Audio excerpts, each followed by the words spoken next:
How many games have you recently bought that you feel like you have gotten your money's worth out of? This is a trend that I have seen a lot across a wide variety of different gaming communities, with many of the recent major releases in the past few years. People being upset that they aren't getting the game that they thought they were getting, that there is only a fraction of the content that was promised to them, that the game is in a buggy and nearly unplayable state, or that the game is completely shut down and any ability to play it is removed despite you having paid for it. In this video, I just want to discuss this idea, first with a major focus on World of Warcraft, because I have seen this idea discussed a lot recently in the context of World of Warcraft Classic, but then also taking a look at other games as well. So let's get started.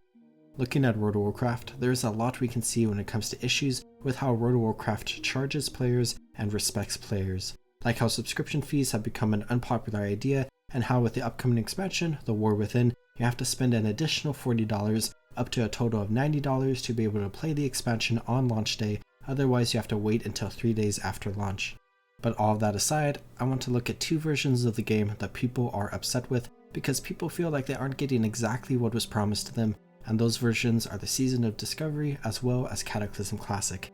Looking at Season of Discovery, the game and community aren't in the best spots. Looking at rating numbers, it has gone down and down. And looking at community forums and whatnot, there definitely seems to be a large number of upset people. Of course, if you were to look at the community as a whole, there's a massive chunk of people who don't really care about the same things that the vocal people and forums care about. If you run around the Season of Discovery, there are definitely a lot of casual and non-casual players still hanging out on the servers, and I am personally still having fun with it. But the issues that I mentioned are very real. The total player base has diminished significantly since launch, and people are upset because this isn't exactly the experience people were expecting from this. Of course, the entire idea surrounding the Season of Discovery is how it is a massive testing ground to try out new things. That, in and of itself, is an incredibly volatile idea, and there will never be any massive amounts of stability or consistency. But still, people expected balance passes to be much more frequent than it currently is. People are upset about certain systems that have been implemented, which is understandable, but you can't really get mad about that given the nature of Season of Discovery, like I just talked about. People are beginning to get upset that it seems like a lot of the stuff that was hinted at, such as some new special raids, aren't going to be coming to the game. People are upset about the inconsistency and delay of the release of Phase 4 compared to previous phases, where Phase 3 had lasted significantly longer compared to Phase 1 and 2. And most interesting of all is how people have built fantasies about what Season of Discovery could be, and it is obviously disappointing when those fantasies don't come to life, even if there was no basis for them in the first place. Like how some people are upset there are no brand new zones or playable races. Wish for anyone who feels frustrations from any of these, or from any other aspect of Season of Discovery, it begs the question if you are getting your money's worth. If you want to play just Season of Discovery, you have to pay roughly $15 USD per month in order to access the game, which only the consumer can decide if that amount of money is worth it for that experience. But then we have Cataclysm Classic, where I think this one is a more interesting idea to look at from more angles, because with Cataclysm, we mostly know what to expect since we went through this expansion already years ago. Of course, there are some changes here and there which may be good or bad for different people, but largely the idea is the same.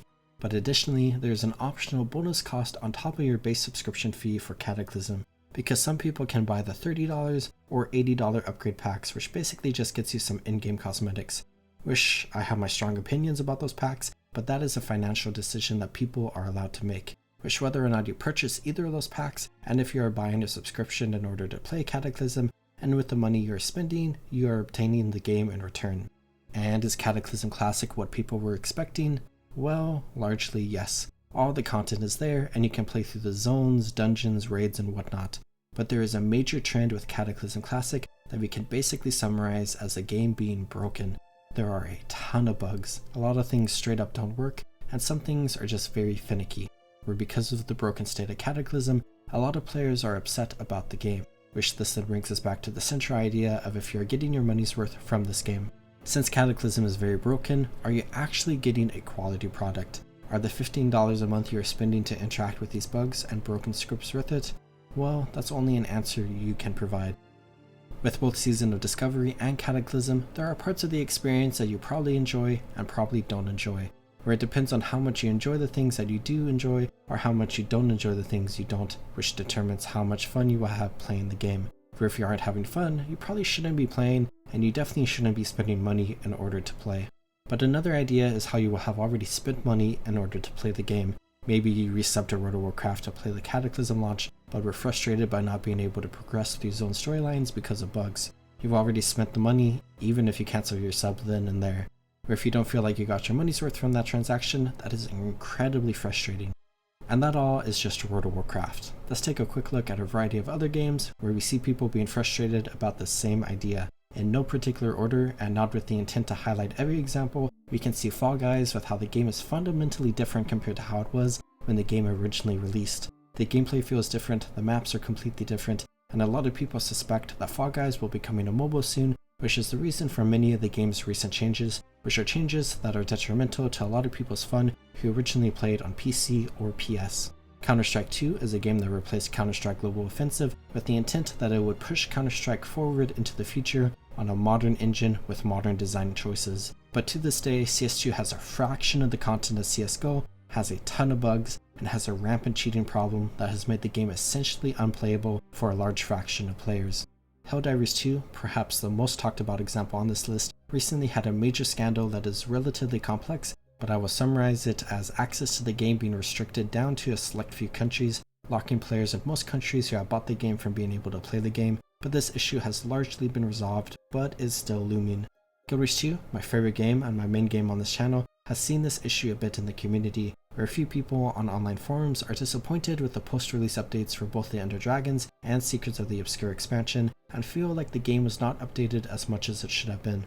Halo Infinite was touted to be the main Halo game for the 10 years following its release, which may be true, but could also be taken as a misconception if there is just no story DLC added to the game, and if a new Halo game is released before that 10-year period is up, which has been rumored, then that goes back on that idea.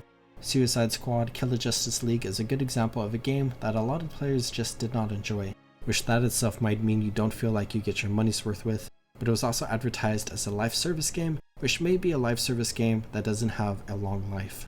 Servers for the crew were recently shut down and licenses were revoked, basically completely removing people's access to the game despite any amount of money paid for it. With every single example throughout this video and any other examples I did not mention, people have different opinions because people value their time and money differently, and people have fun and find value in different ways. One person could spend $60 on a game and it is the most worthwhile purchase in their life, where for other people it is their biggest regret. So it really falls down to you, the consumer, to decide what is worth your time and money and to spend accordingly. But even then, you may be blindsided by game releases because they end up not being what you expected, and because of all that, that is why so many people suggest waiting to purchase a game until it has been around for a while. As in, don't pre-order games unless you are confident you will get your money's worth from it. And that's the video. This may have just come off as a bunch of random ranting around a topic I have been thinking a lot about recently, but if you are to take away one thing from this video, it is this. Do your best to make an educated choice on how you want to spend your money. There's a chance that you may not get your money's worth from certain games, but if you wait to buy the game later into its lifespan, you may be able to make a more educated decision. I hope you are taking good care of yourselves. Have a good one, everyone.